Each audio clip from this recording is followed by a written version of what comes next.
Ya, yo creo que es momento de empezar. ¿Tendremos a alguien más en la sala de espera, Valentina?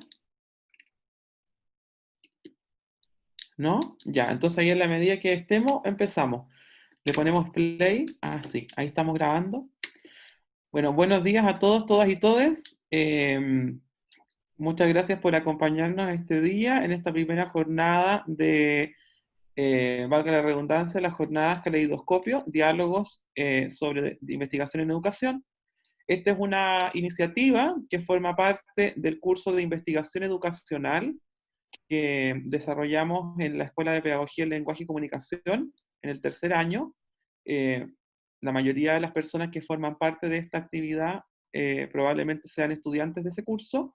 Les agradezco mucho además su consideración y participación en esta actividad, especialmente diseñada para ustedes, que eso es lo más importante, sobre todo en el contexto de movilización estudiantil en el que nos encontramos desde hace un día y medio atrás, porque la carrera decidió, eh, los estudiantes decidieron asumir una posición de movilización en modo paro, así que eh, agradezco profundamente que participen de esta actividad, que como les digo, está pensada especialmente para ustedes, para sus aprendizajes y además porque también tenemos una responsabilidad con los y las profesoras y profesores que nos van a acompañar en esta jornada al estar convenidas desde hace un tiempo. Así que eso, su compromiso con este trabajo y con esta iniciativa habla bastante bien de ustedes y eso yo se los agradezco.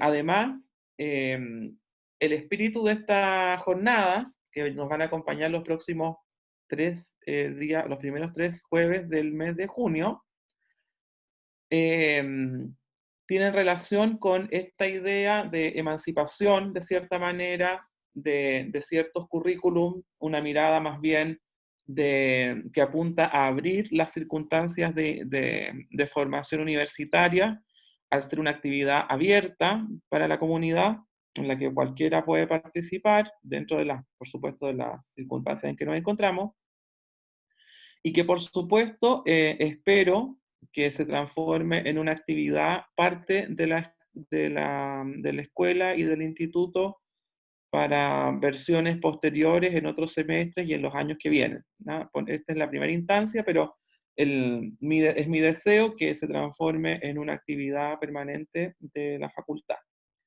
En esta primera instancia, eh, o en esta primera versión, vamos a tener a 3 profesores y profesoras convidados a participar. El día de hoy abrimos los fuegos, ¿cierto? Con el profesor Gerardo Muñoz, de la casa. Él es profesor del Instituto de Ciencias de Educación, así que nos acompaña en esta primera oportunidad. Luego vamos a tener la visita de la profesora Natalia Alzate, de la Universidad Católica Luis Amigó de Medellín, Colombia. Y en la tercera oportunidad tendremos a la profesora Vanessa Garbero, de la Universidad Nacional de Córdoba, de la Facultad de Ciencias Sociales. ¿Ya? Cada uno y cada una de los invitados, y ese fue el pie forzado por lo cual las invitamos a cada uno, tiene que ver con ofrecer una mirada a los estudios y a los estudios relacionados con educación, no necesariamente en términos disciplinares, sino más bien interdisciplinares, ver nuevas formas, ofrecerles a los y las estudiantes eh, otros discursos académicos, otras miradas teórico-metodológicas, otras formas de acceder a los objetos, sujetos de estudio, a los fenómenos que queremos investigar, para que el proceso educativo, ¿cierto?, no solamente sea un diálogo entre el profesor a cargo de la asignatura, que en este caso soy yo, sino que también con otros colegas y otras colegas de distintos lugares que están haciendo sus aportes significativos en torno a los procesos investigativos asociados a educación. Así que desde ese punto de vista les agradezco. Y extiendo estos agradecimientos también, o sea, agradezco su participación y le agradezco también, por supuesto, a la Facultad de Filosofía y Humanidades de la Universidad Austral por apoyar esta actividad, al Instituto de Ciencias de la Educación, donde yo trabajo, a la Escuela de Pedagogía en Lenguaje y Comunicación por asumir esta aventura que hemos preparado para sus estudiantes, también al proyecto de formación inicial FID, eh, que es un proyecto para el fortalecimiento de la formación inicial docente en la universidad, el apoyo fundamental, por supuesto, de su equipo. En ese sentido, Valentina Jara, Carla Mancilla y desde la Oficina de Vinculación de la Facultad a Carolina Angulo. Se los agradezco montones. Esta actividad no podría ser posible si no la hacemos en equipo, en comunidad, como tenemos que acostumbrarnos a hacer las cosas. Así que les agradezco montones y por supuesto que les agradezco especialmente una vez más a las y les estudiantes que están con nosotros el día de hoy, que también han participado de esto en idearlo a través de las clases, y a los y las colegas que nos acompañan el día de hoy y que seguramente se van a ir sumando más durante la jornada, esperemos. Eh, Como les digo, el espíritu de esta actividad es abrir la universidad lo más que podamos, ¿cierto? Dentro de las circunstancias posibles para hacer un ejercicio de universidad abierta, muy necesario para todos y todas, entendiendo que en Chile aún estudiar es un privilegio. Así que, por lo tanto, debemos tratar de poner esfuerzos en abrir la universidad a través de distintas circunstancias para la participación y la generación de colectividades. Así que le agradezco montones a cada uno y a cada una por estar, por supuesto, los invitados y específicamente a Gerardo, que es un colega de instituto además, que se sumó a esta aventura eh, y que el día de hoy nos va a presentar sobre su trabajo, que ya nos explicará más él. La modalidad de esta actividad es, escucharemos al profesor y luego de su intervención viene la ronda de preguntas, reflexiones, comentarios. Así que tengan a mano su lápiz y su papel ahí para ir anotando sus consultas, sus dudas, sus intervenciones, formas en que ustedes están reflexionando también aquellas temáticas que nos viene a compartir el profesor Gerardo. Decir algunas cosas de Gerardo. Él es doctor en educación por la Universidad Autónoma de Barcelona, es profesor de educación general básica con especialización en educación intercultural. Sus líneas de investigación tienen relación con el currículum y la educación intercultural, la educación familiar mapuche, la minorización y el decolonialismo en educación. Además, pertenece al Centro de Investigación en Educación en Contexto Indígena de la Universidad Católica de Temuco y otro grupo de investigación en la Universidad Autónoma de Barcelona. No cometeré el error de decirlo yo en otra lengua. Eh, Ahí Gerardo nos puede contar un poco más con respecto a eso y también sobre su vinculación al Centro de Investigación y Educación en Justicia Social, concepto fundamental en este momento. Además, es investigador responsable del proyecto Fondesit titulado Educación Familiar e Intercultural en Contexto Mapuche hacia una articulación educativa en perspectiva decolonial. Así que, Gerardo, te agradezco montones que te hayas sumado a esta iniciativa. Muchas gracias por acompañarnos y te escuchamos atentamente. Les pido a todos que anoten sus preguntas, que silencien sus micrófonos una vez más y hacemos las consultas en un momento. Gracias, Gerardo, bienvenido y te escuchamos. Vale, muchas gracias, Damaso, por la invitación. Gracias también a los estudiantes en este contexto, eh, producto de una situación compleja, ¿vale? Que está viviendo el país, que está viviendo el mundo, pero no solo desde lo sanitario. Yo creo que aquí hay un punto bastante central respecto de cómo se hacen cada vez más evidentes las desigualdades que están a la base de cómo hemos construido nuestra sociedad.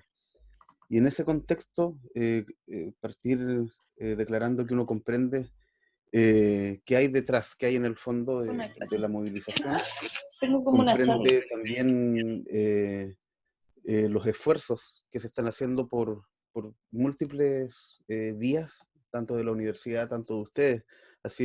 Fue más de un mes que estuvieron en clase y en un contexto complejo, vamos a remarcar eso. Y hoy, por invitación de Damaso, efectivamente vamos a hablar de cómo se investiga en un contexto también complejo, que son los contextos indígenas. Bueno, efectivamente, como dice en Damaso, para contextualizar un poco, yo de formación base, soy profesor de educación intercultural, formado en la Universidad Católica de Temuco, una experiencia bastante interesante porque es una carrera que parte de construyendo toda la lógica de lo que es la educación tradicionalmente y develando fuertemente, ya vamos a ir viendo algunos componentes acá, cómo la educación de alguna forma ha sido utilizada no para educar en ciertos contextos, sino para generar procesos de dominación, de conquista y, y de subalternización de pueblos originarios. Am, en ese contexto tuve la posibilidad de ser formado por académicos mapuches, principalmente, lo que está en una lógica bastante distinta a lo que tradicionalmente es la universidad.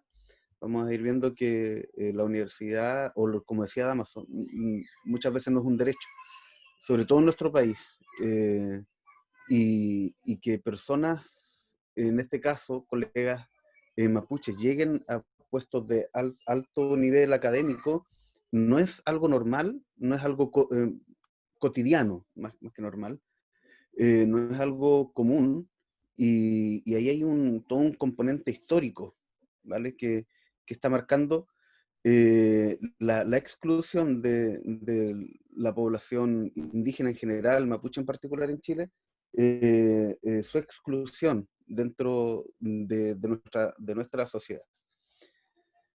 Eh, bueno, como decía, en Damaso pertenezco a algunos centros de investigación, destacan el Centro de Investigación en Contexto Indígena e Intercultural de la Universidad Católica de Temuco, dirigido por el doctor Daniel Quilaqueo, que es el centro al alero del cual yo me formé en investigación.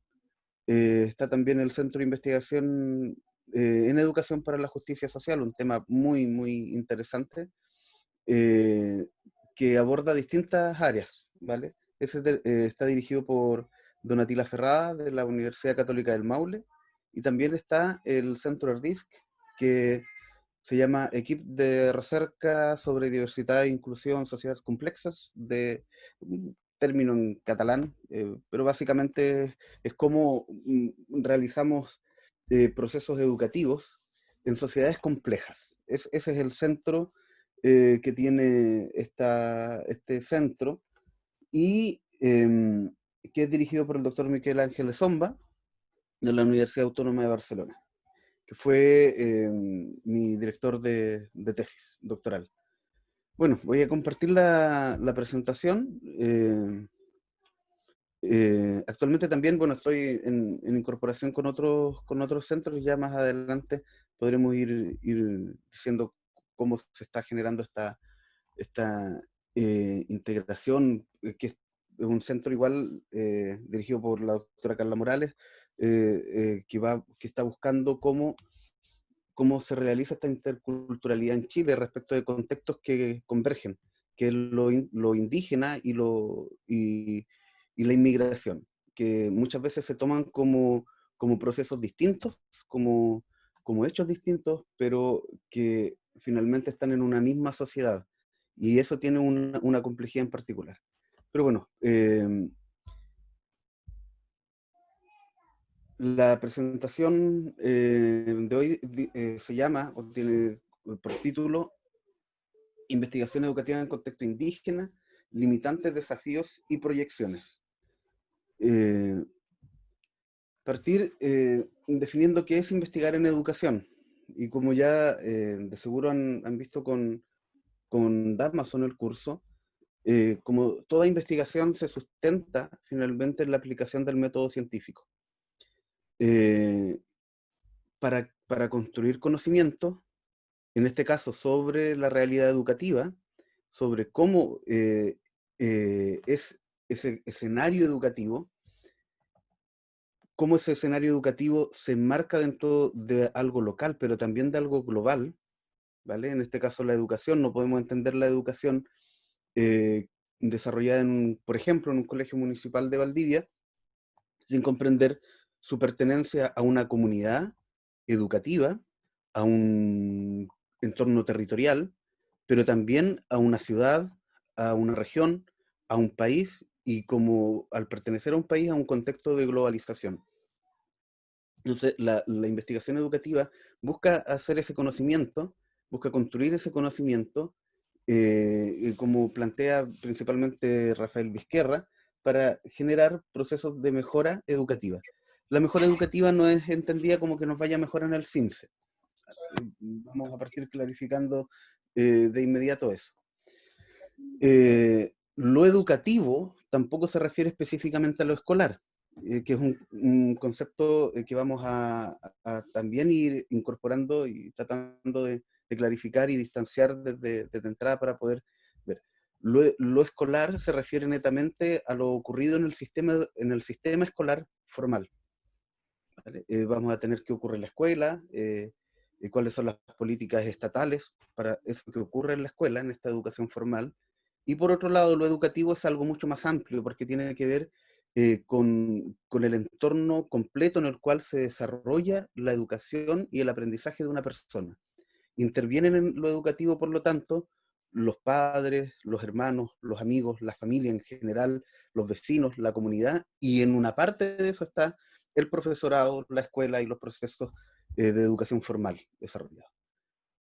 Y en este contexto, claro, finalmente aplicamos desde las ciencias sociales, en general, un método científico que permite construir este conocimiento, avanzar en la ciencia y posteriormente intentar generar este mejoramiento de forma general.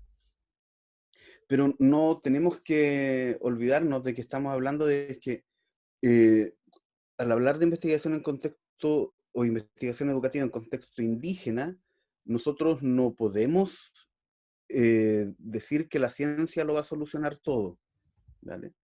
Y ya vamos a ir viendo por qué ocurre eso. Y tenemos que ver, por lo tanto, cuáles son los principales problemas que históricamente han estado a la base de la investigación educativa en contextos indígenas en general. Desde las investigaciones en las que he participado en distintos proyectos desde pregrado, ¿vale? Como primero como ayudante, como tesista, como personal técnico, como co-investigador y después como investigador responsable. Hay un camino largo que uno va desarrollando. No es que de la noche a la mañana uno se despierte, oh, soy investigador y tengo una trayectoria. No. Esto se aprende como cualquier oficio. De hecho, la investigación, muchos autores la definen como un oficio, porque se aprende en la práctica, en la medida de que yo lo voy desarrollando. Y en esa práctica, con los equipos de investigación a los que pertenezco, hemos visto que los principales problemas referidos a la escolarización, principalmente en contexto indígena, léase contexto mapuche, aymara, pero también en los distintos contextos indígenas de América, de África, de Oceanía y del mundo en su globalidad, que el proyecto educativo se centra primero en un colonialismo y en un monoculturalismo. Perdón. El colonialismo se refiere a la idea de cómo los estados nacionales, los reinos o imperios en su época, la Edad Media principalmente, en los procesos de expansión territorial, eh, en esos contextos que iban conquistando de alguna forma, ellos iban instalando sus colonias, iban instalando su propio modelo de vida, su propia forma de conocer, forma de comprender la realidad. Y la escuela hizo eso, fue como el espacio para difundir ese nuevo modelo de vida, ese nuevo modelo de comprender la realidad. Y fue específicamente la enseñanza monocultural, vale decir, de una sola cultura, en este caso de raíz eurocéntrica occidental, lo que empezó a ser parte de la enseñanza escolar en los contextos indígenas.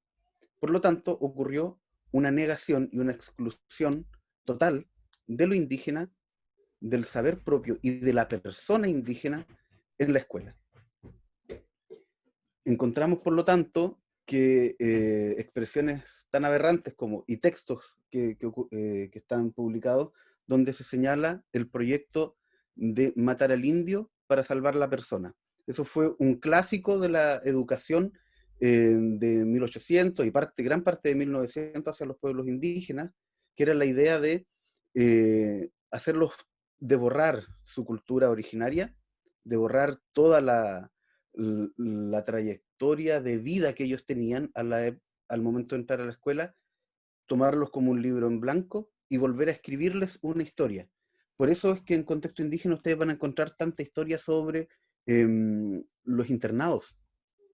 Los internados fueron un modelo de educación que permitió sacar al niño de su familia. Y al sacar al niño de su familia, propició la enajenación cultural. Por eso las escuelas obligaban que los niños hablaran solo castellano, obligaba que los niños aprendieran exclusivamente el cristianismo como religión válida, y que, bueno, netamente para esto se utilizaron los castigos físicos bastante extremos. Por lo tanto, la escuela nunca se centró en intentar desarrollar el potencial intelectual de la persona, sino que lo que hizo fue implementar un proyecto colonizador que en el caso chileno, según lo plantea José Bengoa en su libro Historia del pueblo mapuche, siglo XIX y XX, cuando ya se logra la pacificación de la Araucanía, el proyecto de inclusión que se realizó fue la inclusión social básica. ¿Qué quiere decir la inclusión social básica? Que el Estado pensó y proyectó al mapuche y al indígena en general en Chile como un campesino pobre o una persona que se trasladaba a la ciudad, pero se incorporaba en la clase obrera y campesina.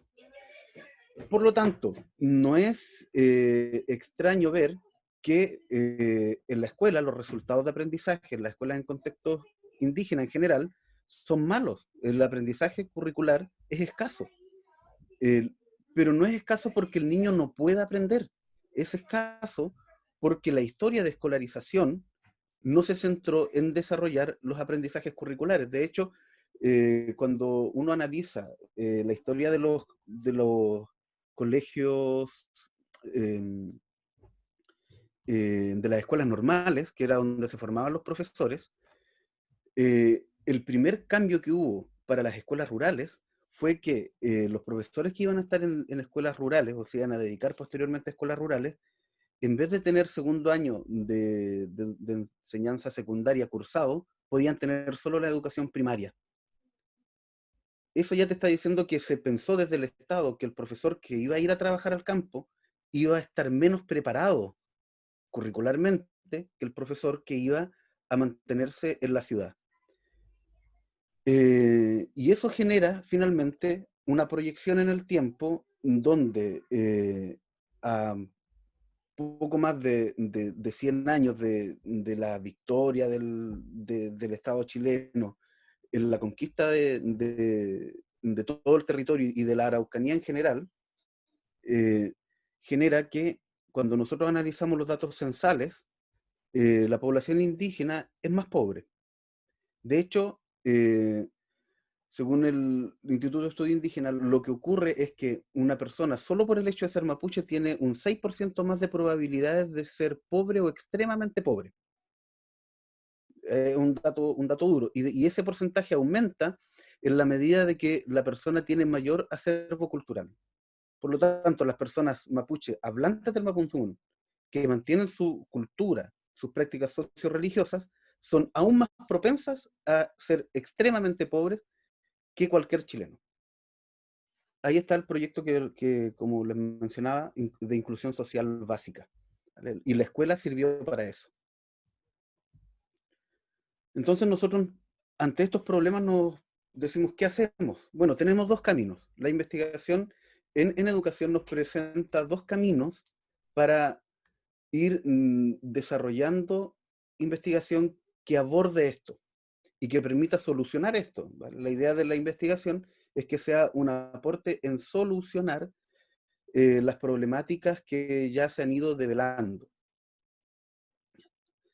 El Estado en su minuto dijo, ¿saben qué? Esto no puede continuar así, no porque genuinamente el Estado de alguna forma quisiera mejorar las condiciones de escolarización de los pueblos indígenas, es que económicamente ya no era pertinente tener una población tan disminuida, por lo tanto empieza a generar distintos proyectos y por sobre todo hay una constante demanda de los pueblos indígenas a nivel nacional y a nivel latinoamericano sobre una educación respetuosa de sus derechos, respetuosa de su lengua, pero que también permita el, el, el aprendizaje de calidad, ¿vale? En, entonces el Estado, como también firma distintos proyectos o leyes internacionales y nacionales, por ejemplo está el Convenio 169 de la OIT, que Chile demoró alrededor de más de 10 años en firmarlo, en ratificarlo en el Senado, la Declaración de las Naciones Unidas también sobre los derechos de los pueblos indígenas, y la propia ley indígena chilena, que dicen que, bueno, el Estado tiene que propiciar condiciones de escolarización óptimas para los pueblos indígenas. Y ahí dice, bueno, empecemos a investigar de qué es lo que hay que hacer. Y no es que estos sean los únicos dos caminos. Yo me estoy centrando en dos caminos que desde la experiencia en investigación nosotros hemos desarrollado con los equipos a los que yo pertenezco. Primero están los proyectos de investigación básica. La investigación básica se refiere netamente a aquella investigación que busca conocer, ¿vale? Busca construir conocimiento teórico. Y también está el camino de la investigación aplicada, que es aquella investigación que sobre el conocimiento ya construido en la investigación básica busca aplicarlo y generar transformaciones. Entonces, desde la investigación básica lo que planteamos eh, es sistematizar, y esto ya es un camino de alguna manera bastante recorrido y bastante avanzado, no solo por el equipo al que yo pertenezco, sino por distintos equipos de investigación que han tomado esta temática. Y lo que se ha visto es que, bueno, primero hay que sistematizar, ¿vale? Todos los saberes y los conocimientos indígenas que están aún presentes, que están presentes de forma explícita, pero también de forma implícita. Hay muchos conocimientos que están en la memoria social, pero que ya no, de alguna forma, está en proceso de olvido. Pero la memoria social permite recuperarlo y esos conocimientos, antes de que esas personas que los poseen fallezcan, la investigación se ha dedicado a poder sistematizarlos y la idea es ponerlos a disposición de las propias comunidades para que ese conocimiento no se pierda, sino que pueda ser recuperado por las nuevas generaciones. Está también la idea de develar cuáles son los componentes epistemológicos del conocimiento indígena. Aquí hay un punto súper interesante, porque históricamente lo que se ha dicho o se ha dado a entender es que los pueblos indígenas son pueblos sin conocimiento, y que el conocimiento y que la episteme que permite conocer la realidad es la episteme occidental, eurocéntrica, que está a la base del conocimiento científico. Pero las investigaciones han logrado demostrar algo que era lógico para los pueblos indígenas, es que hay una epistemología propia, hay una forma de construir conocimiento que es propia, que es previa a la llegada de los conquistadores españoles y que se mantiene hasta la actualidad, que tiene que ver con cómo nos relacionamos con el entorno, cómo nos relacionamos con los componentes concretos y también esos componentes que son metafísicos. A mí me llamaba mucho la atención de un colega, José Quidel, un pensador mapuche muy interesante, y que él decía, a nosotros nos dicen que tenemos el medio natural, que es lo normal, dice, cultural y social y sobrenatural. Me decía, pero ¿realmente eso es sobrenatural? Y él decía que no, porque desde el propio conocimiento que haya un espíritu en un humedal, que haya una fuerza en un pedregal, eso es lo más natural, pero desde la lógica y desde la epistemología probablemente occidental, eso se niega.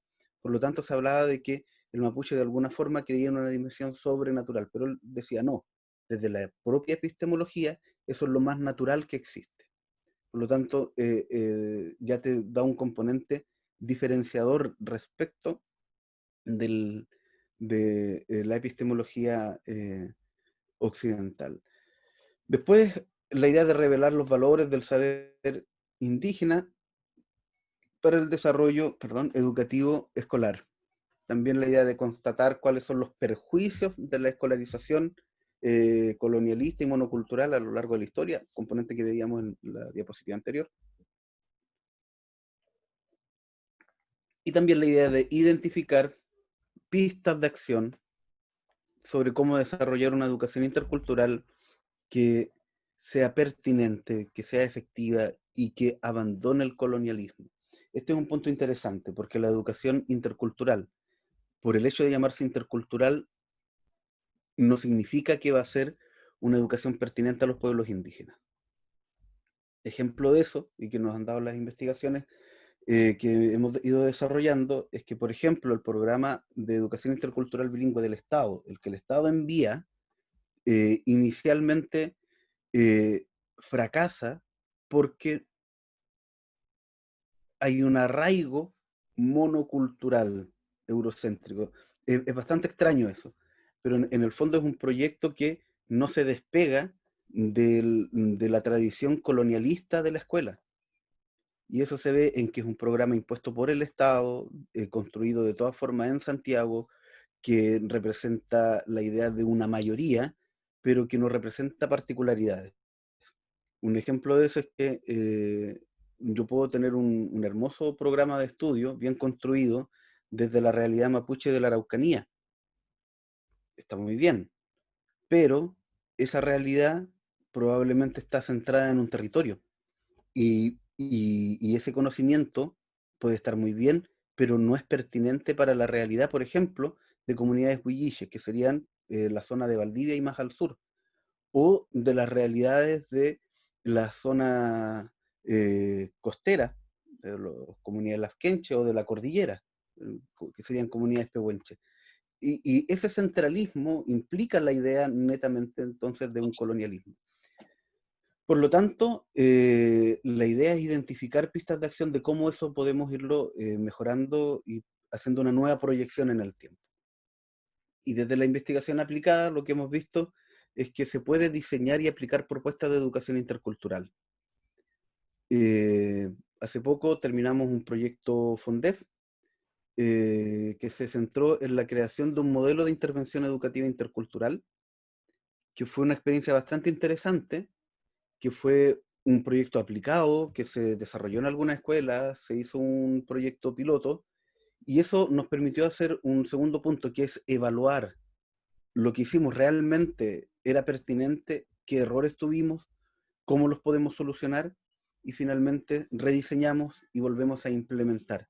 Los proyectos, finalmente, en estos caminos para superar los problemas en contexto indígena, desde la investigación aplicada, van a ser siempre, absolutamente siempre, como una espiral ascendente.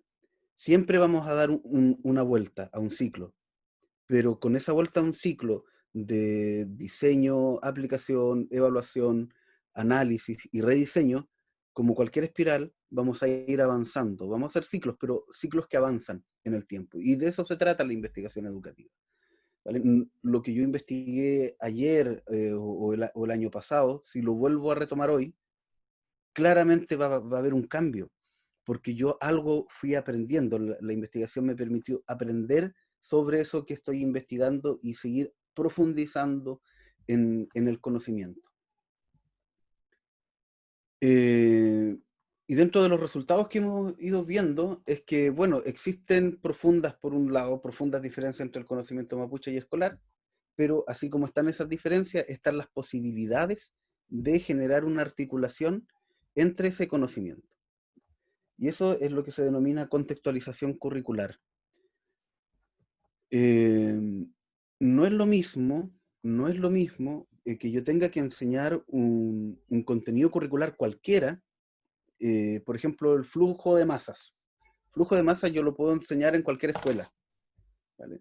Eh, y la contextualización me va a permitir darle pertinencia. Yo siempre me acuerdo de cuando yo trabajé varios años en escuela, 6 años específicamente, en una escuela rural en contexto mapuche, cerca de Temuco, y el libro de clase decía, bueno, profesor, usted tiene que hacer un experimento de flujo de materia donde tiene que tomar una manguera transparente, llenarla con agua, pero dejar tramos con aire para que el estudiante, mientras usted mueve eso, pueda ver cómo van los flujos.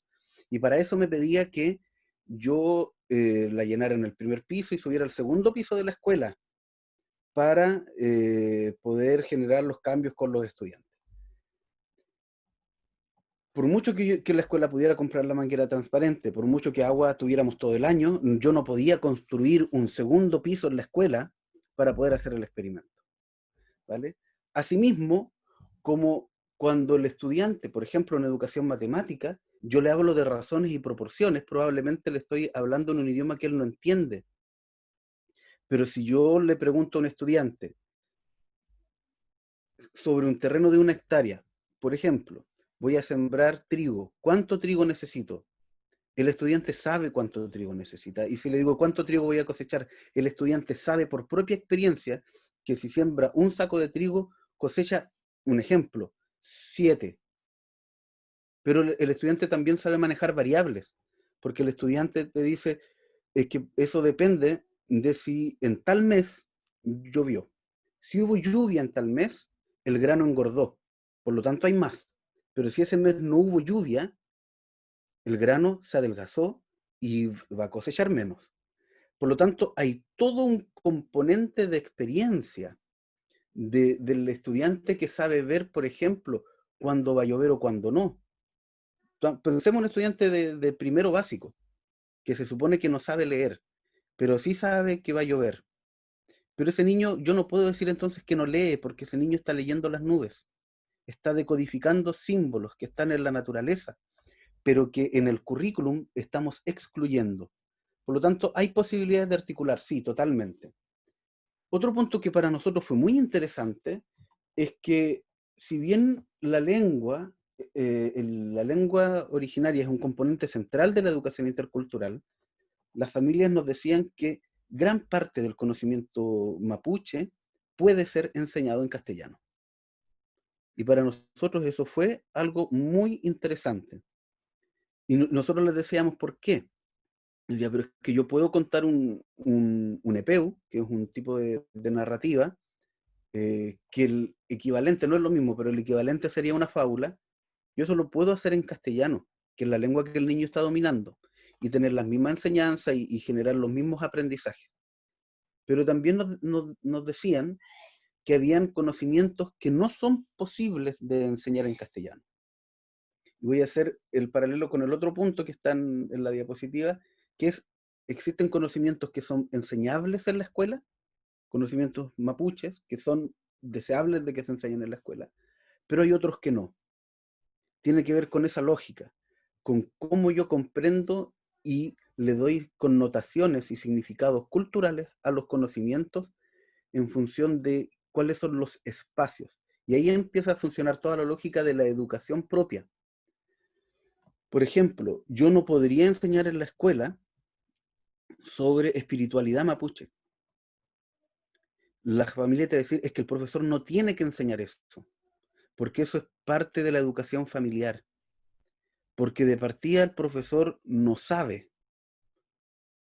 te lo dicen así directamente, el profesor no sabe de nuestra espiritualidad, entonces lo que no sabe no lo puede enseñar. Y después te van a decir, es que también están los espacios educativos, y la escuela no es el espacio para aprender eso. Son las prácticas familiares las que son el espacio para aprender esos componentes que son propios de la educación familiar. Entonces la familia ya te dice no. Y la familia es más directa, te dice, hay cosas que mejor ustedes no enseñan porque no saben. Yo recuerdo que cuando estaba haciendo mi tesis de magíster, fui emocionado a una comunidad donde me recibieron muy bien, y después de varias horas de conversación empieza la entrevista, porque eso es otro punto. Cuando, nosotros estamos acostumbrados de repente a que una entrevista, a que una aplicación de un cuestionario o de una pauta de entrevista semiestructurada es ir y decir hola y empezar inmediatamente a entrevistar. Y no, los protocolos son otros. Nosotros tenemos que aprender que hay protocolos sociales, ¿vale? Y un protocolo social dentro de la investigación en contexto indígena es que tú no interrogas a la primera. Probablemente tú tienes que ir una vez para que la persona te conozca, para conversar con la persona, para saber en qué es lo que tú andas, cuál es... la gente dice, vale decir, en qué es lo que anda la persona, ¿vale? Para ver si tiene el deseo de colaborarte o no. Y esto no es porque tú seas mapuche o no mapuche. Esto es para todos, ¿vale? La gente siempre va a ver eso. Y después te va a decir, bueno, ya, yo le voy a dar esta entrevista. Venga tal día y hay que ir otro día. Y ese día va a volver la conversación larga, amplia, donde ambos van a conversar de distintas cosas y de repente la misma persona te va a decir, bueno, usted venía por algo. Y ahí recién parte la entrevista. Después uno tiene la entrevista y después puede haber una hora más de conversación, porque son los protocolos, ¿vale? Bueno, yo llegué a esta comunidad, la gente me recibió muy bien, los peñis, hablábamos, yo le dije la pregunta que era central para mí, ¿es deseable que el conocimiento mapuche se enseñe en la escuela? Y obviamente yo esperaba un rotundo sí. Y él me dice un rotundo no. Vale, pero ¿por qué? Bueno, me dice, porque si le van a enseñar cómo sembrar en una pizarra, mejor enseñen matemática en una pizarra y déjenme que yo le enseñe a mi niño cómo se siembra. ¿Te fijas? Entonces hay toda una reflexión sobre el proceso educativo, incluso sobre la educación intercultural, sobre cómo debiera hacerse la educación intercultural, que muchas veces la escuela desconoce ingenuamente muchas veces y otras veces a priori, ¿vale? O sea, la escuela, que incluso escuelas que intentan hacer educación intercultural, en realidad lo ven como una carga más curricular y no están dispuestos a hacerlo, por lo tanto, lo van a reducir lo más posible. Y eso implica seguir con la lógica de excluir a la familia, excluir a la comunidad y, y mantener esa lógica monocultural y de que el profesor es el que sabe y de que la familia no sabe. Bueno, dentro de los contenidos centrales que nosotros hemos encontrado de que sí son enseñables en la escuela, se denomina Kapanitun, que es el origen familiar y la procedencia territorial de la persona como aspectos de identidad, ¿vale? Yo pertenezco a una familia, yo no soy un individuo en el universo, sino que yo soy parte de un conglomerado, ¿vale? Cuando hablamos del árbol genealógico, por ejemplo, en contexto mapuche, a diferencia, del árbol genealógico que nosotros tenemos en el modelo occidental, el árbol genealógico parte con la raíz en los abuelos y los hijos, los nietos, están hacia las ramas o hacia los frutos, ¿vale? Y desde ahí se habla del Melifalilquepan, que quiere decir las 4 raíces de procedencia de una persona. La persona se asienta, se enraiza, ¿vale? Y se enraiza a una familia y a un territorio. Es un componente muy, muy central. Otro aspecto es la biodiversidad. Hay, hay toda una enseñanza respecto de qué es la naturaleza, cómo se debe interactuar con el entorno, cómo yo debo sacar una fruta, por ejemplo. Cómo debo entrar a un espacio ecológico, ¿vale? Porque ahí hay fuerzas, ahí hay espíritus, y yo tengo que conocer protocolos culturales para interactuar con ellos. ¿Te fijas? Entonces hay todo un conocimiento, hay principios, hay valores educativos, y aquí es interesante, chicos, que la educación es voluntaria y es meritocrática, ¿vale? El aprendizaje es voluntario, totalmente para el mapuche. De hecho, hay una expresión en Mapuche que se dice Kimaluta Kimkei, Kim no aluta Kim Kelei, dicen. Eso es común escucharlo, y quiere decir, la persona que va a aprender o quien va a aprender, aprende. Y el que no va a aprender, no aprende. Da lo mismo que la persona que se supone que tiene que enseñar haga lo habido y por haber para que ocurra. Si alguien va a aprender, aprende. Y si no va a aprender, no va a aprender. ¿Vale? Y ahí entra el mérito. Por lo tanto, cuando una persona adulta ve que alguien tiene el mérito de aprender, vale decir, esta persona sí va a aprender, le enseña. ¿Vale? Por ejemplo, un niño o una niña se interesa en aprender alfarería. ¿Vale? Entonces ese niño o niña va a ir donde la persona que sabe alfarería puede ser una vecina, puede ser su abuela, puede ser un familiar o no. Entonces va a ir y va a estar con él y le va a querer ayudar. Y cuando es alfarero, un café, sabe y se da cuenta de que ese niño quiere aprender, le empieza a enseñar. Pero puede ser que su propio hijo en algún minuto quiera aprender, pero ve que no tiene el mérito de aprender, porque no tiene ni el interés real y logra ver que no le va a enseñar, ¿vale?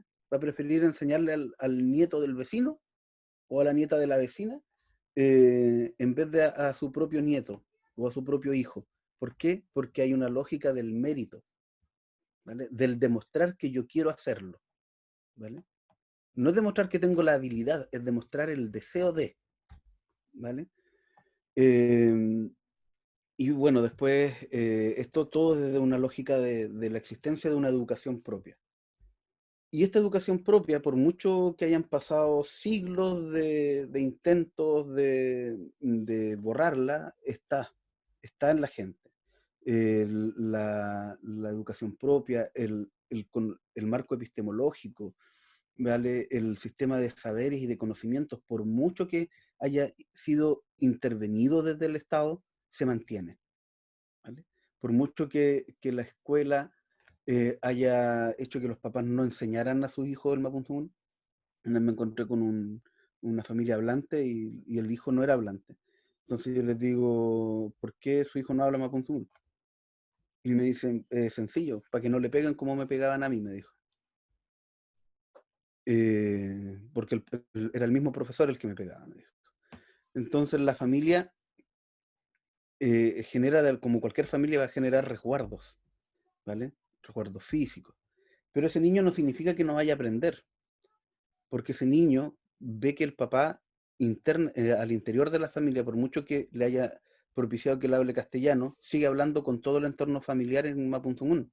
Y el niño puede aprenderlo, quizás lo va a tener como una lengua dormida, pero cuando ya decida hablarlo, lo va a tener incorporado, ¿vale? Y ahí hay muchos casos de personas que aprenden el Mapuntumun ya de adultos, ¿vale? Como que de adultos se gatilló el que yo quiero hablar mi lengua, procesos de reidentificación. Y la empieza a hablar al poco tiempo, con bastante fluidez. No es que haya ocurrido un milagro, lo que ocurrió es que esa persona tenía el Mapuntumun en la memoria y lo sacó a flote, ¿te fijas? Y así el sistema de creencias, todo está en función y son sistemas totalmente vigentes. Ahora, en función también del tiempo, nos vamos a ir a las limitantes. La presentación ofrecía limitantes, desafíos, proyecciones. Bueno, ¿y las limitantes? La limitante de la investigación educativa en contexto indígena es la propia investigación. Esa es la limitante. ¿A qué me refiero con esto?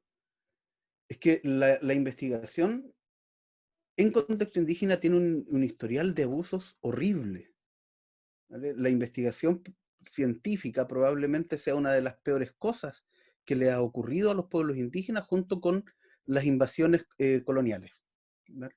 De hecho, cito ahí a Linda Smith, que tiene un texto muy bueno que podrían leer, que se llama A decolonizar las metodologías. Independiente de su apellido, Linda Smith es indígena, ¿vale?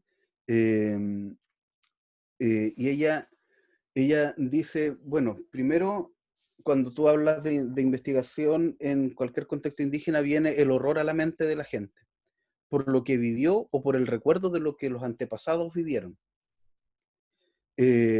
Partamos de la lógica, dice ella, de que la ciencia tomaba el cráneo de una persona indígena muerta, de partida eso ya es terrible, de que exhumen un cadáver, tomen su cráneo, lo investiguen, y lo llenaban con semillas para ver cuál era la capacidad cerebral, supuestamente, de las personas. Eh, Están los zoológicos humanos. Han escuchado algunas de los zoológicos humanos donde hay familias mapuches, cahuéscar, que a través del engaño fueron llevadas a Europa para ser exhibidas como cualquier animal en un zoológico, ¿vale? Dándole condiciones de vida que supuestamente tenían. Por ejemplo, en el caso de las personas del extremo sur, en Chile, fueron llevados a Francia, Barcelona, Londres, y allá se dijo que ellos eran caníbales, por lo tanto, lo que hacían era tirarles carne cruda para que comieran. Como nunca fueron caníbales, murieron por las infecciones de haber comido carne cruda, además de otras atrocidades que les tocó vivir. Y bueno, todo esto se justificó, que aquí hay un problema muy grande, que se justificó el genocidio ocurrido en contexto indígena a través de la base biológica de la selección natural. Hay un artículo muy interesante de Sánchez Arteaga, que es el que cito ahí, que se llama Racismo Científico. Y él explica cómo en los proyectos coloniales se asumió la teoría darwiniana para justificar que era normal que un pueblo indígena se extinguiera a manos de un pueblo superior, porque eso ocurría en la naturaleza. Entonces no era problema de que vinieran los europeos, generaran un genocidio para quedarse con las tierras y con los recursos de los pueblos indígenas, porque eso era normal supuestamente en el reino animal, ¿vale? Entonces la ciencia justificó eso a través de la propia ciencia, de la biología. Después, en esta misma lógica, se construyó un imaginario colectivo en el cual la persona indígena es inferior cognitivamente, es una persona limitada, ¿vale? Por eso es normal que no estén en altos puestos de gobierno, es normal que no estén en altos puestos académicos, es normal que no estén en altos puestos gerenciales. ¿Por qué? Porque supuestamente son limitados intelectualmente. De hecho, Chile es de los pocos países que tiene un alto, entre comillas, alto nivel de académicos indígenas. Es normal encontrar un profesor con apellido mapuche en la universidad, en los colegios, en alguna institución de gobierno, es normal. Pero en otros países es lo más anormal del mundo. Y, por ejemplo, Canadá, que es uno de los grandes ejemplos sobre la interculturalidad, es una interculturalidad que ha negado al indígena y que le busca tener reservado en reservas indígenas. Y a base de subsidios, a base de que, bueno, el Estado le va a dar son como $2.000 por familia, más $1.000 más por hijo, pero no se pueden ir de la reserva. Y eso hace que cualquier persona que tú, de alguna manera, que tiene un alto potencial intelectual y quiere dedicarse a la academia, va a la universidad y fracasa. La mayor parte de las personas indígenas en Canadá fracasa. ¿Vale? El colega, mis mentores y un gran colega con el que trabajo, que es Segundo Quintriqueo, él se formó en Canadá. Y cuando hizo su maestría, dice que fue el único indígena, él, el que terminó. Pero no fue un indígena canadiense. Que escasos indígenas canadienses que la conocido han llegado a ser académicos, me decía. ¿Te fijas? Entonces hay toda una lógica de lo que se denomina minorización. Es decir, da lo mismo que la minorización es distinto a las minorías, porque la minoría es en función de porcentajes de población. La minorización es un proceso de construcción del otro como menor. Por ejemplo, países como Bolivia, que tienen mayor cantidad de población indígena que no indígena, la población indígena sigue estando dominada. Ahí hay una minorización.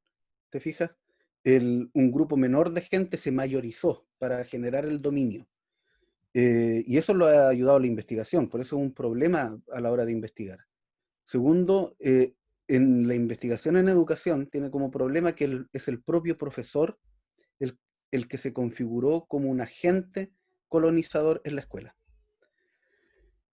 Y lo más terrible es que se formó en general, no todos, pero en general el propio profesor indígena el que implementa esos procesos de minorización y de sometimiento de sus estudiantes indígenas. El mejor ejemplo que tengo ahí, eh, o sea, se dice, el colonizado es el mejor colonizador, ¿vale? Esa es la lógica. Y yo siempre me acuerdo cuando trabajaba en la escuela, una colega mapuche tenía una guía para cuarto básico que se llamaba Los Indios de Chile. Entonces, en un contexto con ese curso específicamente, más del 90% de estudiantes mapuche. Entonces yo le decía, bueno, tú le estás diciendo a tus estudiantes que son indios. No. Bueno, entonces tú estás diciendo que tú eres india. Tampoco. Entonces, ¿pero qué es lo que hay acá? No, es que la guía está buena, pero no había una reflexión respecto de lo que estaba detrás de esa guía que está buena. Yo decía, pero es que tú estás tratando de indio a tus estudiantes, te estás tratando de india a ti misma. Yo decía, ¿cuál es el desconocimiento que tú estás enseñando en esta escuela? Te fijas, me costó 4 años. Al cuarto año logré sacar esa guía. Yo era el director del colegio. Así que al cuarto año logré sacar esa guía de la escuela. Eh, bueno, después, bajo esta misma lógica, ¿qué es lo que vemos? Es que el racismo persiste en la sociedad, en el profesorado y, ojo, en la formación del profesorado. Los programas de formación de profesorado en general son racistas. De hecho, hay unos estudios en Estados Unidos que caracteriza quién es la persona que estudia educación. Y finalmente son personas generalmente de la sociedad dominante, de niveles socioeconómicos medios, ¿vale? Medio bajo o medio, pero en general medio, y que tienen un escaso conocimiento de lo indígena. Por lo tanto, tienen una formación sobre la base del desconocimiento de lo indígena. Y muchas veces, si no es en actividades como esta, lo intercultural o el conocimiento indígena no es parte del currículum de formación del profesorado. Por lo tanto, el profesorado sigue saliendo con un desconocimiento sobre lo indígena y después va a salir a enseñar a las escuelas y en la escuela se va a encontrar con que tiene estudiantes indígenas. Y es más, a mí me ha tocado muchas veces, no me ha tocado en esta universidad, yo trabajaba hasta el año pasado en otra universidad, pero me ha pasado que cuando uno hace una clase vinculada a educación intercultural, a saberes indígenas, el rostro de los estudiantes cambia inmediatamente. Y la cara es de otra vez van a empezar con esta cuestión. Entonces, ahí hay una prevalencia y una proyección del racismo en la formación muchas veces. O probablemente la formación de profesores no se está haciendo cargo de revertir esta situación, ¿vale? Porque muchas veces cuenta con profesores que se han formado en ese mismo sistema. Por lo tanto, y lo peor de todo es que el racismo no es consciente. El racismo se da en formas inconscientes de expresión y de relación. Y finalmente, bueno, en general la investigación científica ha sido extractivista. Vale decir, va a las comunidades, extrae lo que tiene que hacer, pero no se compromete con el mejoramiento de la calidad de vida, de educación de esa propia comunidad de donde está investigando. Bueno, aquí hay unos ejemplos, vamos a pasar un poco rápido por esto. Si se fijan en las fotos, lo primero que hay, dice fotógrafo desconocido, en el otro dice Luis Auguste Dison, como propietario de la foto. Apropiación de lo indígena, yo no soy dueño de eso. ¿Te fijas? Es lo que dice Linda Smith. Vienen los investigadores de las comunidades, se apropian del conocimiento de las comunidades y después excluyen a las comunidades y las marginan de su propio conocimiento. Bueno, aquí tenemos en la otra foto cuestiones aberrantes de la lógica de la métrica que se hacía a las personas indígenas, y si se fijan en el cráneo, ese cráneo está partido porque fue estudiado, ¿vale? Y después tenemos, por ejemplo, lo que ocurre en la escuela. Esta es una foto de una escuela misional en la Araucanía, donde lo primero que se hace, esto es de 1800 y fines de 1800, es que se hace que las niñas, era una escuela de niñas, se vistan normal, ¿vale? Le quitamos la vestimenta indígena, es lo primero que hacemos, ¿vale? Tenemos una bandera ahí también de fondo. Y después tenemos actualmente otros proyectos, y que esto es muy, muy interesante. proyectos que está en la escuela donde yo hice mi tesis doctoral, se llama Escuela Tañitañi, donde se generan espacios de incorporación de lo indígena para el aprendizaje, y esta era una escuela intercultural con un proyecto bastante interesante. Y aquí tenemos un día donde estábamos realizando una actividad con los chicos, que fue ver básicamente lo que se denominan son mapas socioculturales. En el fondo los chicos van construyendo su comunidad a través de dibujos, ¿vale? Y esos son mapas que finalmente permiten identificar cuáles son los espacios ecológicos culturales y toda una lógica muy interesante. Pero esto, por mucho que en una escuela haya una ruca, puede ser una ruca totalmente monocultural y colonizadora, ¿ya? Para las preguntas vamos a dejar por qué eso puede ocurrir. Y finalmente nos vamos a ir con los desafíos y con las proyecciones, que ya estoy un poquito pasado en el tiempo. Y dice, primero, los desafíos están vinculados a la idea de descolonizar las metodologías de investigación, ¿vale? Asumimos que, y ya está demostrado, que los pueblos indígenas tienen su propia epistemología. La ciencia lo descubrió, pero bueno, los pueblos indígenas lo venían viviendo desde muchos siglos y probablemente milenios atrás, y eso hay que incorporarlo a la investigación educativa. Pues, y hay que hacer una investigación propia, ¿vale? Superar también el sesgo científico en la construcción del conocimiento, ¿vale? Yo como académico formado no sé más que la persona con la que estoy conversando y entrevistando para hacer mi investigación. De hecho, yo necesito esa persona porque esa persona es la que sabe. Yo soy el lenguaje académico, pero esa persona, participante de mi estudio, sabe todo el patrimonio cultural, que es lo que yo no sé. Por lo tanto, ahí hay que hacer una superación de esa idea de que lo científico por acá y el conocimiento no científico por acá abajo. Eso hay que abandonarlo. La idea de que la escuela y la investigación en educación tiene que abandonar su proyecto colonialista. Si queremos generar esas mejoras educativas que son el centro de la investigación en educación, bueno, tenemos que abandonar el proyecto colonial. Hay que reapropiar a los actores del medio familiar y comunitario en la definición de los propios procesos educativos y empoderarlos en cómo intervienen en la construcción de los proyectos educativos institucionales y en la aplicación de la educación. La escuela, recuerden, yo les dije que negó al indígena y negó al sujeto y al conocimiento. Por lo tanto, no es fácil que la familia de la noche a la mañana quiera ir a la escuela y participar efectivamente y colaborar en cambios estructurales. ¿Por qué? Porque ellos tienen la historia y vivenciaron una historia que les excluyó históricamente.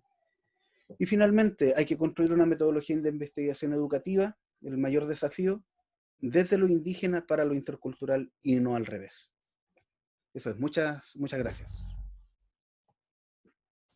Muchas gracias, Gerardo, por compartir con nosotros todos estos saberes que has construido durante tanto tiempo. También estas conversaciones con distintas, a través de distintos diálogos culturales. Te agradecemos mucho que nos acompañes en este proceso, sobre todo porque a los estudiantes va a ser particularmente significativo para que puedan de cierta manera pensarse, ¿no? También, sobre todo me quedo con esa idea de que los procesos formativos en las instituciones de educación superior no abandonan ese lugar del colonialismo, y en ese sentido también es una invitación para que nosotros podamos pensar también nuestro lugar desde el punto de vista de profesores que forman profesores. Eso es un desafío tremendamente importante y me parece muy positivo y te lo agradezco que lo traigas también a discusión porque, porque efectivamente tiene que ver con cómo destotalizamos toda esta costumbre de exclusiones múltiples, digamos, que se han generado a través de la instalación de una lógica colonial del saber. Entonces, creo creo que será muy significativo, sobre todo para estos estudiantes con los que nos corresponde trabajar específicamente hoy, ¿cierto? Y también porque los lugares de discusión sobre el impacto, por ejemplo, de un profesor o de una profesora en los procesos formativos, pero también en los procesos socioemocionales de nuestros estudiantes, son tremendamente importantes en términos de hasta dónde podemos llegar, en qué consideraciones, desde dónde, ¿cierto? Eh, esa pregunta por el desde que se cruza con esa pregunta desde el origen, cuáles son esos orígenes y desde dónde generamos también esos vínculos. Así que además es un desafío, sobre todo, por ejemplo, para quienes no tenemos un vínculo tan directo, por ejemplo, con comunidad, con una herencia más bien indígena de manera más evidente, por decirlo de alguna manera.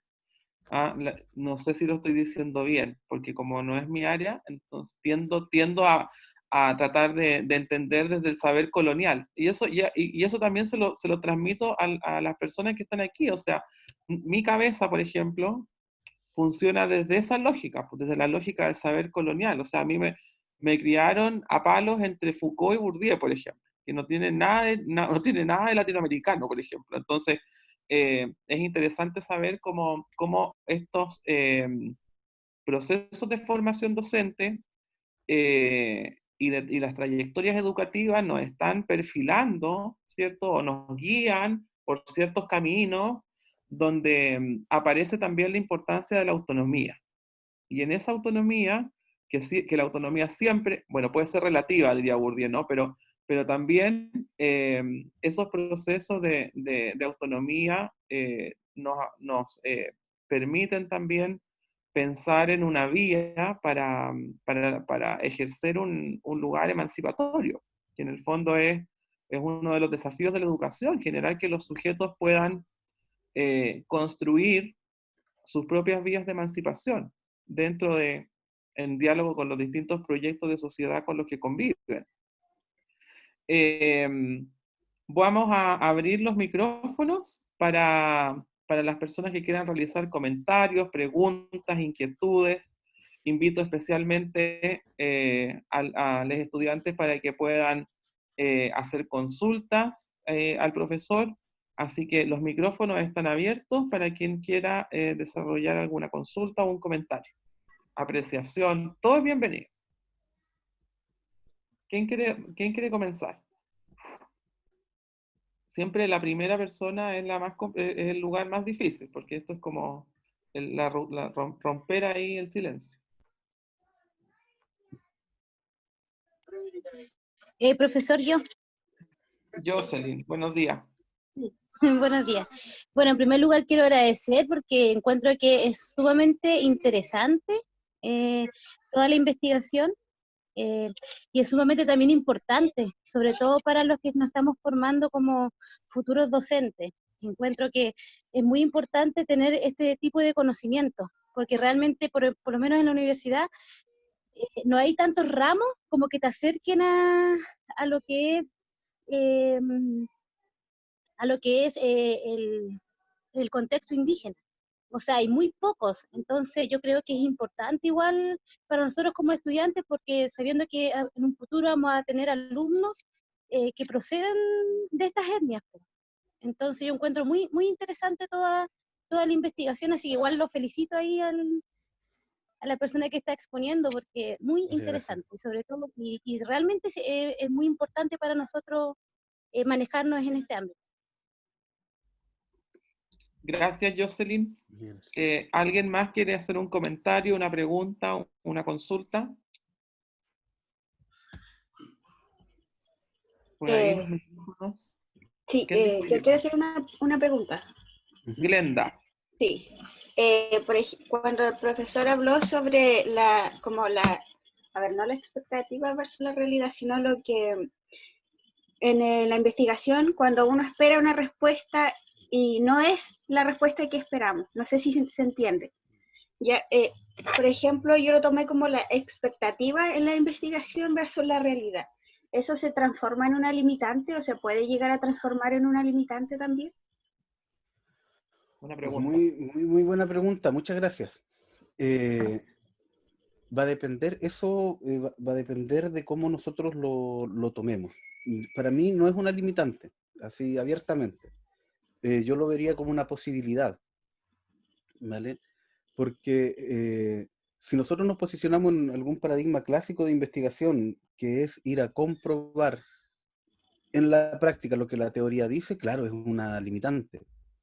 Pero si nos posicionamos en una perspectiva de ir a construir o a co-construir con nuestros participantes del estudio, en realidad es una fuente de riqueza que te abre un punto que tú no habías tomado en cuenta inicialmente. Y eso son, más que limitantes, yo diría que aporta a los hallazgos de la investigación, ¿vale? Por ejemplo, para mí un hallazgo en esa investigación fue que la familia tenía toda una crítica respecto de la aplicación de la educación intercultural y que en ese juicio crítico decían, ¿saben qué? Lo están haciendo mal, mejor no lo hagan. Otro hallazgo que nosotros encontramos en la misma lógica fue que nosotros, yo les comentaba que tengo un proyecto FONDEF, nosotros asumimos en ese proyecto que la gente naturalmente iba a querer, la familia y las comunidades naturalmente iba a querer participar del proyecto, porque era darle la posibilidad de participar, que es lo que históricamente las comunidades mapuches e indígenas en general han demandado al Estado. Y lo que nos encontramos es que no era así. La gente naturalmente no participaba. Era muy poca la gente que participaba. Y eso nos abrió toda una expectativa nueva y toda una proyección nueva en investigación que no habíamos considerado. Y que nos hizo mucho sentido posteriormente, porque fue decir, bueno, es que no teníamos la posibilidad hasta ahora de darnos cuenta que no es solo dar la posibilidad de que la gente participe, hay todo un contexto histórico colonial que excluyó a la persona indígena de la escuela, por lo tanto, ahora hay una nueva línea sobre la cual actuar, que es cómo hago yo que una persona que asumió, que aprendió en la escuela, que no tenía que ir a la escuela, no es que no tenga que ir a la escuela a tomar clases, sino que no tenía que ir a la escuela a tomar decisiones sobre la educación, cómo yo ahora hago que esa misma persona sí vaya a la escuela a tomar decisiones, y eso te puede abrir un nuevo horizonte, ¿vale? Así que lo, yo lo vería más que como una limitante, como toda una posibilidad para ir ampliando, ¿vale? Muchas gracias, profesor. Gracias, Glenda, por tu consulta. En el chat, Carla de la Fuente preguntaba, ¿alguna recomendación del libro? Yo le puse Sí, ahí a descolonizar las metodologías de la Linda Smith. No sé si exacto. tienes otra sugerencia. Mira, hay un texto que también están, en la mayoría de los textos que yo estaría de alguna forma recomendando son los que puse ahí. Después puedo enviar un listado con la bibliografía completa. Que está también un libro bueno, del segundo Quintriqueo para poder analizar la educación intercultural del año 2010, que se llama Currículum y Monoculturalidad. No recuerdo bien el nombre, pero lo tengo, está en formato libre, digital, lo podría ver. También está Racismo Científico, que es el artículo que les mencionaba un poco atrás, que era bastante interesante que pudiéramos ver, de Sánchez Arteaga, Sepúlveda y El Janí, y que te dan una mirada de qué es lo que ha sido la escolarización o la investigación científica en contexto indígena. Así Sí, que ahí eso. tiré unas ideas con respecto a lo que dijiste. También hay nombres para buscar, digamos, en Internet. Después, pues, si nos envías esos datos, yo se los puedo transmitir también a los estudiantes Sí, para que sí. queden sus materiales. Uh-huh. Les recuerdo además que van a estar, que esta presentación está siendo grabada y va a estar disponible en la página de YouTube del proyecto FIT en la Facultad de Filosofía y Humanidades, así que pueden acceder a este material en distintos momentos sobre todo, ya que fue una de las invitaciones de Gerardo, ¿no? Con respecto a acercarnos a estas formas de investigación, por decirlo de alguna manera, eh, y también para los estudiantes y las estudiantes que en este momento, por distintas circunstancias, no pudieron estar en esta presentación. Eh, Me parece súper interesante, y cedo al tiro la última palabra, pero quiero hacer un comentario.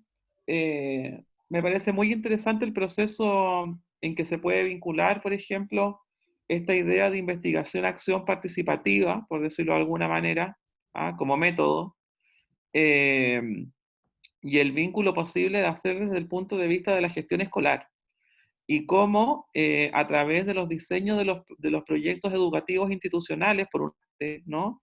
Y por otro lado, a través de los planes de mejora educativa, se pueden de cierta manera ir tensionando estos lugares de la construcción del saber colonial dentro de los procesos de reforma permanente y de seguimiento permanente de los establecimientos educacionales. Yo creo que instalar esa idea de la mejora continua, no como una cuestión impositiva en términos más bien técnicos, sino que instalarla como una práctica, porque si hay una cuestión real, es que todo cambia, digamos, en ese sentido, esas modificaciones culturales de un periodo a otro, por ejemplo, la experiencia de los padres versus la experiencia de los hijos, ¿no? Por ejemplo, ese ejemplo que tú comentabas, ¿no? Del padre que dice, yo no quiero que hable lengua porque no quiero que le peguen como a mí. O sea, es toda una huella, digamos, de cómo la escuela atravesó ese cuerpo, digamos, y esa forma de construcción identitaria que no necesariamente tiene que ser la de los hijos. Y lo triste es que se reproduzca eso mismo luego de los años, digamos. Entonces, creo yo, y lo tiro más bien como una reflexión, que es posible pensar, y ahí te hago una pregunta también, que es posible pensar la gestión escolar como un vehículo, como una forma de vehicular estas iniciativas dentro de los sistemas y de los escenarios escolares en distintos territorios. Y en esa circunstancia te quiero preguntar si en este trabajo con distintos grupos de estudiantes o de profesores o de comunidades, si vistes, por ejemplo, alguna escuela intercultural que a tu juicio hiciera un trabajo que estuviera más cerca de lo ideal, digamos, que Vale. no estuviera dentro de la idea monocultural. Ujú. Vale, gracias por la pregunta, o sea, súper interesante. Históricamente, en la investigación, cuando uno habla de investigación en la escuela, los profes asocian vienen a buscar qué estoy haciendo mal, ¿vale? Sí, claro. Eso ténganlo súper, súper en cuenta de cuando usted llegue, por ejemplo, ya voy a ir a tal escuela, quiero hacer mi proyecto, la van a mirar con cara de, me van a venir a analizar, porque el profesor tiene un mal, que el profesor le gusta evaluar, pero no le gusta ser evaluado, es el mal del profe en general. Entonces, cuando yo hice mi tesis doctoral, yo busqué escuelas que estuvieran de alguna forma realizándolo bien, ¿vale? Fue porque ese fue el desafío que me propuso Te el propusiste. Miquel Zomba. Me dijo, ir a buscar una escuela que lo hace mal, ¿cuál es la gracia? Me dijo, busca una escuela que lo haga bien. Y ahí llegué a la escuela Tañi Tañi en la comuna de Temuco, una escuela rural que fue la que mostré las fotos. Y yo no puedo decir que ellos lo hagan muy bien, pero lo que sí puedo decir es que están haciendo un muy buen esfuerzo y un gran esfuerzo por hacerlo bien. La escuela partió como una escuela que, que incorpora autoridades tradicionales en la construcción del proyecto educativo. Ujú. ¿Vale? Incorpora ceremonias, incorpora a la familia y genera jornadas territoriales para que la familia y la comunidad también puedan aportar al contexto de la escuela. Entonces se ve mayor El vínculo. vinculación, se ve mayor vinculación. De hecho, si tú vas a la comunidad y sabes que tú eres de la escuela, luego la comunidad suele recibirte bien, suele tener una buena acogida, porque de alguna manera se construyó la imagen de que la escuela está buscando interculturalizar. ¿Cuál es el problema que tiene la escuela ahora? El problema no es netamente de la escuela. El problema es que la escuela en este proyecto choca con las expectativas del Ministerio de Educación. Claro. Por lo tanto, el problema fue que, ¿se acuerdan que yo al inicio dije que se buscaba la mejora educativa y no la mejora del rendimiento? Bueno, ahí está el problema, que en el fondo el Ministerio incorpora una educación intercultural con la cual cree que de alguna forma se van a solucionar los no sé cuántos años de problemas y de mala educación en la escuela en contexto mapuche. Por lo tanto, asume que va a subir el CIMSE, básicamente, siendo muy, muy concreto. Y eso no siempre es así, puede ser, pero no siempre es así. Y la escuela, después de tener un proyecto muy libre, ha sido de alguna manera intervenida por el ministerio porque no ha ido alcanzando los resultados CIMSE esperados. En la escuela llegó a ser una de las escuelas más altas en su minuto en el CIMSE en la comuna, y después estuvo de alguna manera intervenida por el ministerio porque no le había ido bien un par de años. Y ahí lo que ocurrió fue que se incorporó una gestión que de alguna manera con el sentido de propiciar, mejorar en el CIMSE, dejó muy de lado lo intercultural. Vale. ¿Vale? Ahí está todo el racionalismo técnico que viene desde el ministerio, porque la pregunta es cómo yo voy a evaluar de la misma forma, y eso da lo mismo si es una escuela en contexto mapuche, aymara, donde sea, incluso una escuela de la élite respecto de una escuela de una población pobre en cualquier ciudad. ¿Cómo los voy a evaluar de la misma forma? Si finalmente yo, como Estado, estoy propiciando que ellos se eduquen de distintas formas. ¿Te fijas? Y en un contexto intercultural, más aún, porque en el fondo estoy haciendo que la escuela vaya para un lado, pero después lo evalúo hacia otro lado. Entonces se genera toda una concepción desde el Estado. Y finalmente, que era uno de los proyectos que yo les decía, que una escuela se declare intercultural no significa que realmente lo sea, porque finalmente, si se asume desde la interculturalidad que te propone el Mineduc, esa es una interculturalidad que se denomina funcionalista, ¿vale? Y esa interculturalidad, hay algunos estudios que han declarado que básicamente está diseñada para que fracase, ¿vale? Y por eso, si tú hablas de escuela rural, ¿qué es lo primero que se te viene? Ah, bajos resultados. Cuando, ojo, nosotros los dos premios Nobel que tenemos, vienen prácticamente de educación rural. La Gabriela Mistral, educación rural. Pablo Neruda, sí, estudió en Temuco, pero Temuco esa época era prácticamente campo. Entonces, ojo con eso. Nosotros hemos tenido una desvalorización de lo que es la educación en esos contextos, y después vienen las intervenciones en función de eso. Sí, porque operan los prejuicios, ¿no? Que Sí, también son un discurso colonial. Exacto. Bueno, Gerardo, muchas gracias. En honor al tiempo, vamos a cortar aquí. Quiero agradecer una vez más al equipo del proyecto FEED y a la Oficina de Vinculación de la Facultad de Filosofía y Humanidades de la Universidad Austral por abrir este espacio, por hacerlo público. Quiero agradecerle también a nuestros estudiantes que dentro de su decisión de estar en movilización se han comprometido con su aprendizaje. Eso es lo que se puede ser revolucionario y inteligente, esa es la idea, y podemos hacer ambas cosas, seguir aprendiendo juntos, en colectividad, en comunidad. Así que se los agradezco muchísimo, y antes de cerrar, de manera definitiva, voy a darle la palabra a Claudia, a Claudia Rodríguez, la directora del Instituto de Lingüística y Literatura, que tiene la mano levantada. Claudia, por favor.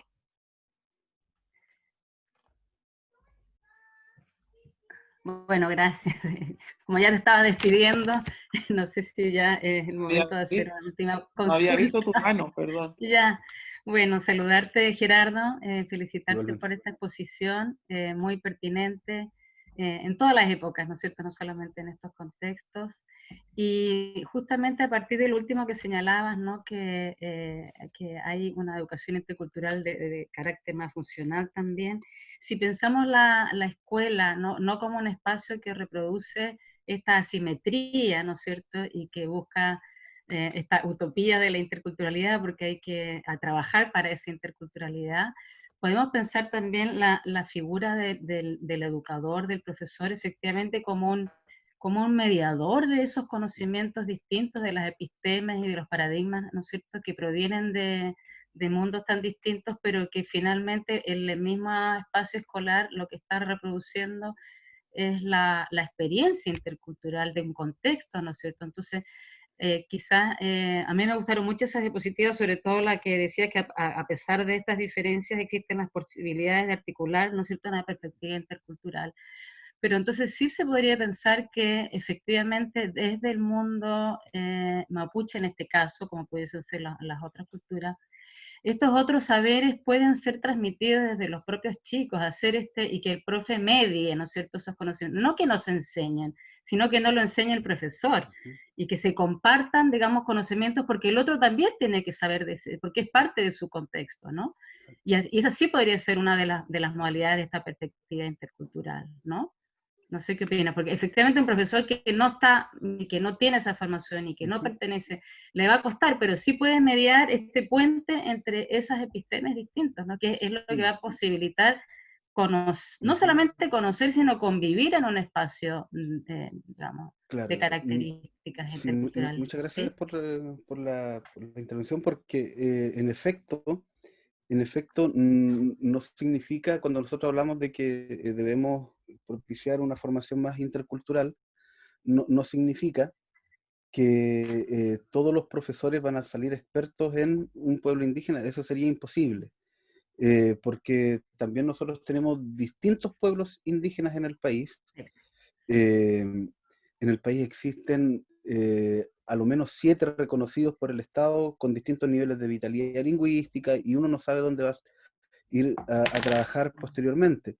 Asimismo, cuando nosotros decimos, bueno, ya, interculturalidad y lo vinculamos a contexto mapuche, es muy distinto, por ejemplo, la narrativa mapuche de la zona cercana a Temuco, que es como lo más representado, por ejemplo, que ir aquí a Bahía Mansa. Claro. Es muy distinta. Entonces, y yo sí, con los años de experiencia podré trabajar y podré aprender cuáles son esas particularidades y a vehiculizar. Pero lo principal es lo que tú señalas, que el profesor en el contexto de interculturalidad, lo más importante es que aprenda a ser un mediador de saberes, de sistemas de saberes, ¿vale? Porque hasta ahora lo que ha hecho es ser impositor de un sistema.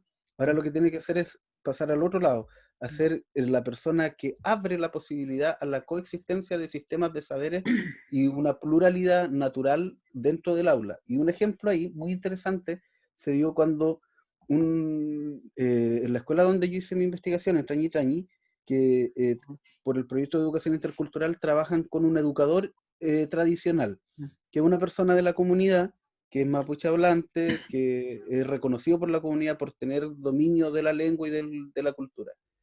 Y él llevó en una clase de Mapuntún contó un relato sobre un espacio que era muy significativo en la comunidad. Y de alguna forma un niño le dice, hablaba de un renu. Los renus son como cuevas que fueron muy, muy utilizadas para, de alguna forma, durante la época de las distintas guerras, guerra de Arauco, guerra de pacificación, para poder esconderse y poder entrar en un lado y salir en otro. O sea, hay distintos, pero también tienen algunas connotaciones espirituales. Entonces el niño le dice al educador tradicional, oiga, le dice, ¿y ese dónde está? Y el educador lo interpela, le dice, eso tú lo debieras saber porque tu papá lo sabe. Y el niño, a la clase siguiente, había averiguado en la casa, a través de esa interpelación. El niño averiguó en la casa, y después cuando el educador habló de esto, después le dijo a los niños que pudieran hacer algún comentario. Y prácticamente todos los niños empezaron a generar narraciones sobre historias que los papás les contaban en sus casas. Entonces, disculpe, tuve que enchufar el computador. Entonces generamos desde la narrativa, generamos un mundo donde nosotros decíamos, bueno, quizás el niño no sabe ciertos componentes de la narrativa, pero el niño está narrando. El niño porta ciertos niveles de narrativa, sí, probablemente no se conoce ciertas fábulas muy famosas de no sé dónde, pero tiene todo un componente de literatura oral que está presente en su formación personal, y eso el profesor lo puede utilizar, y el profesor lo puede utilizar para hacer el vínculo con eso que tiene que enseñar curricularmente. El niño yo no puedo decirle, ¿sabes lo que es una fábula? Y probablemente un niño chiquitito va a decir no. Pero el niño ha escuchado sin fines de fábulas en su casa. ¿Te fijas? Entonces la idea es, en esa mediación que pueda hacer el profesor, pueda pasar de esta lógica de negar lo que el niño sabe a valorar lo que el niño sabe. El problema que se da ahí es que cuando el profesor no es mediador, el profesor en el fondo va a ir asumiendo, en primer lugar, en educación básica, que el niño ya va con 6 años de retraso. El profesor no estaría asumiendo que el niño aprendió a hablar en la casa, que el niño aprendió a caminar y no sé cuántas otras cosas más, y lo toma y lo dice, ya, usted es un ajo en blanco que yo le voy a, sobre la cual voy a empezar a estampar mi saber. Pero eso no ocurre en una escuela, en un contexto urbano. Entonces, desde ahí, el profesor, si no reconoce eso, está enviando al niño a 0 años de nuevo. Entonces ya siempre lo va a ir teniendo retrasado, siempre. Y de igual manera, cuando nosotros hacemos lo contrario, el niño sí se motiva, y el niño, porque vinculamos afectivamente el conocimiento escolar con lo que él ya sabe. Y aquí hay un caso, perdón que me voy a extender un poquitito en esta respuesta, hay un caso que para mí es el símbolo sobre de la gran pregunta de por qué no lo hacemos y por qué el profesor no es un mediador. Y se refiere a que cuando yo hice mi práctica profesional en un colegio rural cerca de Temuco, la profesora en un primero básico me dice, sabes, con él no pierdas el tiempo, me dijo, porque es tercera vez que va a ser primero básico y no se saben ni las vocales, no se sabe ni la A, me lo dijo así, yo siempre me acuerdo, no se sabe ni la A, me dijo. Entonces yo empiezo a observar al niño, hablo con él, no me responde, el niño, después yo lo veo en el patio, el niño juega normal con sus compañeros. Entonces yo empecé a asumir que el problema no era un problema cognitivo del niño, sino que otra cosa había. Averigüé, el niño había hecho pre-kinder en la escuela, kinder, primero, y estaba en su tercer primero, o sea, ya estaba en su 5º año de escolaridad y no se sabía ni las vocales.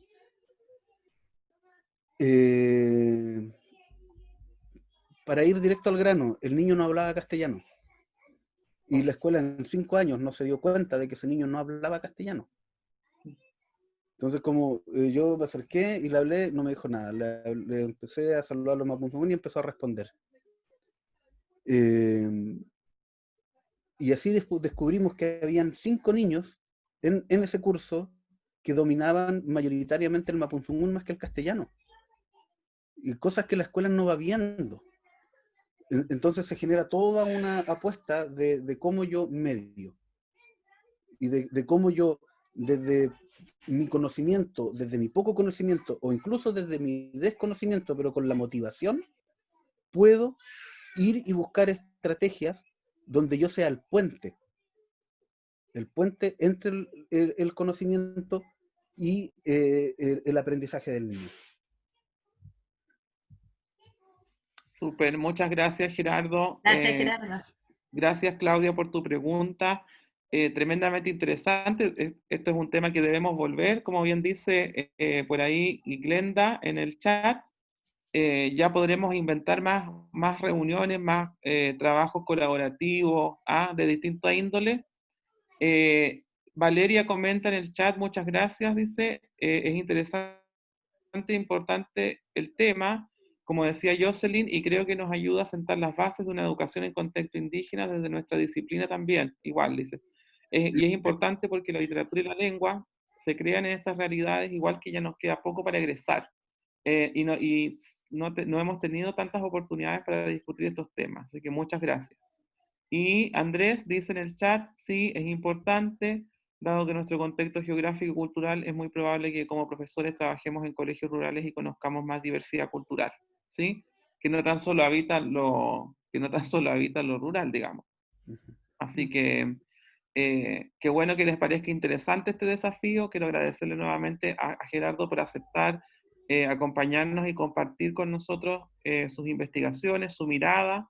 Yo no dudo que esto será muy significativo para los estudiantes de investigación y al mismo tiempo, desde la otra parte del profe, digamos, en otro curso, para los que tenemos en los cursos de didáctica también, para pensarnos desde ese otro lugar, ¿sí? En esta mezcla, ¿no? Que no debemos disociar, porque no puede haber un divorcio entre investigación y docencia, sino que al revés.